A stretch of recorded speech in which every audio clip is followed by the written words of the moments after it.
have Mr. Ron Bonica presenting a proposal for Power Management Portal. Ron is a distinguished engineer at Juniper. You can tell he's distinguished by the shirt. We're very excited to have him back in person. This is the first time he's traveled since COVID, according to what he told me earlier. Contributing to NANOG since NANOG 37. Who here has been to a NANOG before 37? 1, 2, 3, 5, 6. Not many. Wow. Where he presented a talk on authentication for TCP-based routing. Oh my, that's boring. Since then, he's presented 16 more times. Welcome back, Ron. Thank you. Thank you. I'm here to present the Power Steering Portal, some work that I'm doing with my friend Tony Lee. And I'm here to invite you all to join me in a science project. That's the status of the Power Steering Portal right now. It's a science project. And it is about saving energy. Now, our corporate sponsors, being the good capitalists that they are all about saving energy, because when you save energy, you save money. But it's more than that. When you save energy, you reduce your carbon footprint. When you reduce your carbon footprint, you reduce the effects of global warming that our children and grandchildren will all need to live with. So, I invite you all to look up from your laptops, join me in the science project. And, oh, this thing. There. What is the status quo? Today, we engineer our networks with enough capacity to support us during peak hours. We even throw a little of redundancy in case of failure. Power consumption is constant. We use the same amount of power during peak hours as we use in the middle of the night when our networks aren't being used so heavily. But most networks exhibit predictable utilization patterns. They're used very heavily just before lunch. There's a little break during lunchtime, used heavily again in the afternoon, break during dinner, some utilization at night, and in the evening, and very little at night. Here's a look at that. You'll see that top line, the top black line. That's the amount of power we're using. That's how much capacity we have deployed. But that pink curve is how much we're actually using. Now, what's between the pink curve and the black line? Dollar signs. That's money flying out the window. Now, we did 3 case studies with 3 ISPs, 2 Europeans and an American. They were fairly large networks, 106 nodes, 192 nodes, 85 nodes. And what did we find? If we implemented the power savings strategy that we're talking about in one network, we could have saved 73.5% of PFE and link power. In another, 77%, and another 28%. Now, how is this possible? Let's go back a slide. You'll see in this curve, at the absolute peak hour, the difference between what's deployed and what we're using is very high. At the absolute off hour, the difference is very low at the peak hour, very high at the off hour. So the average is really wasting an awful lot of capacity and an awful lot of energy. What's our goal? Well, our goal is to power down enough network capacity during off hours that the black line comes very close to the pink area. So, what's the solution? Well, there are 2 steps. The first is to consolidate traffic to facilitate power savings. That's to bring traffic off inefficient nodes onto more efficient nodes. And to consolidate the traffic onto the smallest number of nodes possible. Now, a little bit of hand-waving happened here. In fact, a lot of hand-waving happened here. What are the 2 parts of hand-waving? Well, first is we need to add capability into RSVPTE and to SRTE so we can do these tricks. What's more, it has to be done carefully because in many cases, As you consolidate traffic, you're also hurting your resiliency. So you have to consolidate traffic enough to make power savings, but not so much that you lose required resiliency. Then the next step is, once you've consolidated your traffic, power down unused network components when they're not needed. In the words of my grandfather, Stefano, turn out the lights when you leave a room. Now, there's an issue here. Component granularity maximizes savings. We'll never turn off an entire router because you'll never be in a situation that you can get away with doing that. But maybe you can power down a chassis within a router, or a line card within a chassis, or a packet forwarding engine on a line card, or a port that a packet forwarding engine runs. So let's talk about what component granularity can be. It could be an entire router. You're never going to be able to power down an entire router. It could be an FRU. Sometimes you get away with that. Sometimes you can get away with powering down a line card. But more frequently, it's going to be a chip on a line card or a port on a line card. Now, you'll be surprised to find out which components are actually consuming the energy. The big consumers are the chips on the line cards, the ASICs on the line cards. Typically, on Juniper's equipment, these are the statistics I'm using, a single chip on a line card can consume 250 watts, and there might be 4 of such chips on a single line card. Switching interface boards, a chip on those can consume 150 watts. Lesser consumers, route processors, 100 watts. A single port on a line card, 20 watts, no big deal. Your results will vary depending on your router architecture. There's also an interesting thing. HVAC and fans consume a significant amount of power. A rule of thumb that I've heard is, for every watt that you bring into the pop, you're bringing in another watt to cool the pop. So for every watt you're heating up one of these hot chips with, you've dedicated another watt to the HVAC. The other thing is, fan trays suck up a lot of power. If you can turn off a chip, the fan doesn't have to run at full speed, and the savings is doubled. So there's a new feature we're going to be needing in a lot of our hardware, and that's a power status. It's the ability to power down a component independently. We have 2 power statuses right now. Up, which means you're all the way up, you can pass traffic, you can do everything you do, and down, which means you can do nothing. And it may even take time to power up again.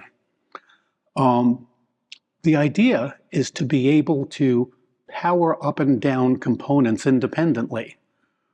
Right now, you can power up and down a line card independently, but it would be very nice if you could power down one of the packet forwarding engines on the line card without powering down the others. So some ports go down, not others. The more granularity you have, the better. If you can power down just a port, that's fine. You can leave it up, power it down, and leave all the others up. Another interesting thing here is containment matters. Let's say you power down a line card. Well, you've powered down everything inside it, including its chips and its ports. So you need to be careful when you power something down. Now, what is the challenge here? This all sounds like it makes perfect sense, and yes, we would want to do this. But if you think about a big network, right now I have one modeled in my lab that has something like 1,000 routers in it. Of the 1,000 routers, each of them has 4 line cards and 36 ports, and you get up to hundreds of thousands of components very quickly. The task of powering things up and powering things down becomes cumbersome, it's error prone, and what's more, Sometimes you've powered things down for very good reasons. A backhoe comes and cuts a piece of fiber and you need to power them up very quickly because you need capacity that you just lost. So the operational impact of powering things down when they need to be powered down is high, and you're going to need some automation support to do this. So we introduced the Power Steering Portal. What does this Power Steering Portal do? By the way, this is the science project. Well, the first thing it does is provides network visualization. It provides a view of your whole network from 4 views. An operational view, what's up, what's down, what's working, what's not. A utilization view, what ports are hot, what ports are cold, what line cards are hot, what line cards are cold. A power consumption view, which of your network elements are consuming the most power, and a power efficiency view. We have this new metric called bits per watt. Probably gigabits per watt is better, but it's very interesting to know which of your network elements are passing lots of traffic per watt and which are just consuming lots of watts and not doing very much. This Power Steering Portal also shows you weekly trends. So you can kind of predict that at about 1 a.m. you should start powering things up, but around 4:30 a.m. you should start powering them up again, because you can expect to see some traffic at 5. This also proposes power savings policies. Some policies are absolutely brain dead. For instance, it's absolutely obvious that you should power down every port that's also admin down. Some of them a little more subtle. For instance, I should power down this port between 1 a.m. and 4 a.m. because typically it doesn't carry very much traffic and we can put its traffic someplace else. And the very final thing it does is it deploys power savings.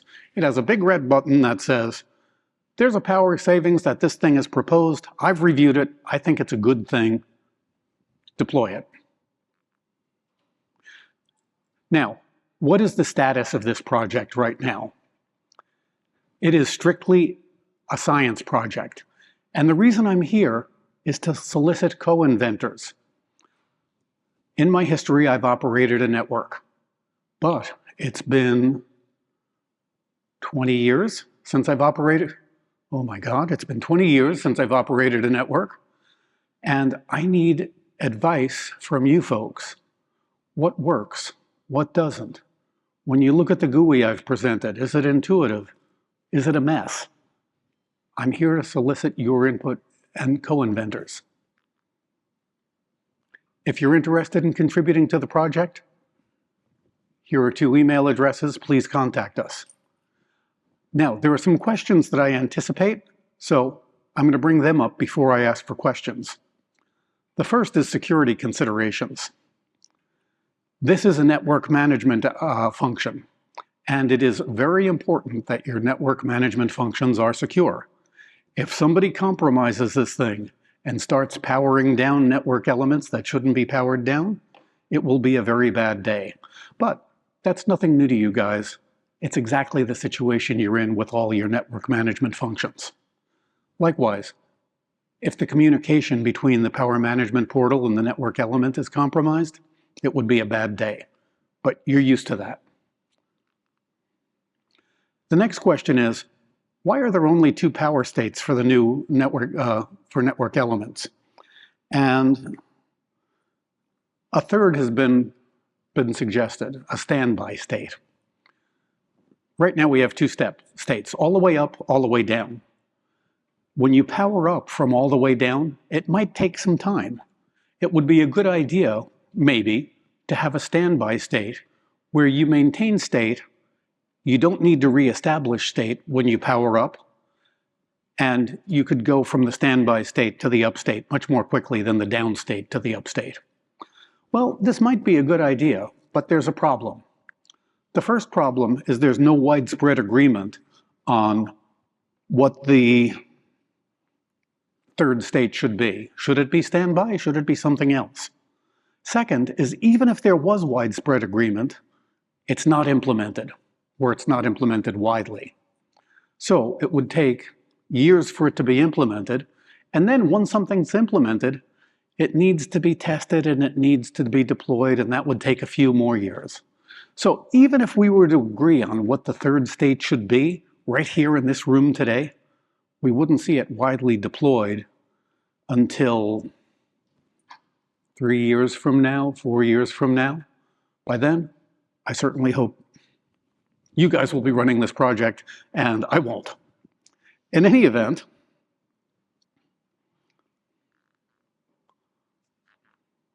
at this point, I'll open the floor to questions.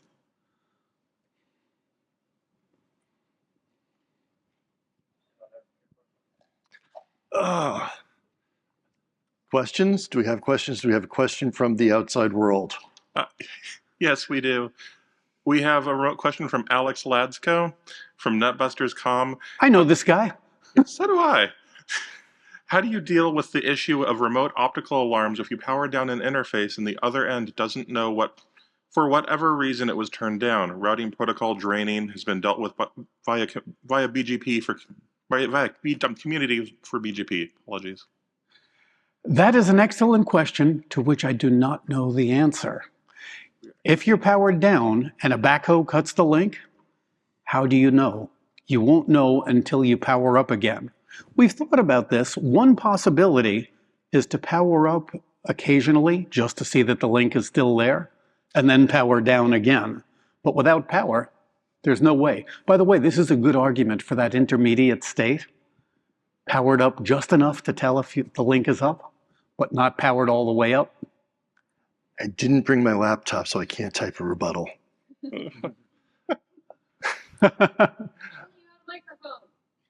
I do have a microphone, but actually that's out of place in my moderator hat. Can we go to House Left, please? Hi, Adam Kajowski with Ohio IX. One thing that occurred to me is that maybe all that turning on and off would make it heat up, cool down, which could lower the reliability of the electronics.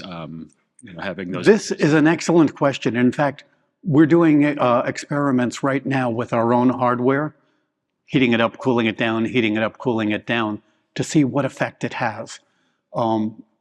We are hoping in the next generation of hardware that effect will be minimal. Thank you. Can we go to the other side, please? Hi, so Lindsay with Xmission. You might already have insight on this. I'm kind of interested. So let's say that we have a chassis, several line cards, and maybe we have like a lag setup. So we have interfaces on a port on each line card. Yes, yes. So in that event, if we want to power down during, off hours, a couple of those ports or some of the ASICs across those line cards that would affect that lag, is there a way that there would be communication within the chassis or in the power monitor management where we can kind of selectively power off, 2 of the 3 ASICs on those Yes, cards? this is a very good question. Yeah. There are some things that are best done locally and others that are best done centrally. Okay.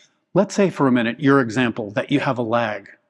Well, in that case, you don't need help from a central controller to decide that you only need, 2 of the 4 lag members. Right. So locally on the router, you could power down 2. And you'd need some new protocol work too, so that the 2 ends of this lag group will agree on which 2 to power down. Right. It would be a bad day if one end powered down 1 and 2 and the other powered down 3 and 4. Right. So yes, the same is true of, in our architecture, switch interface boards. Okay.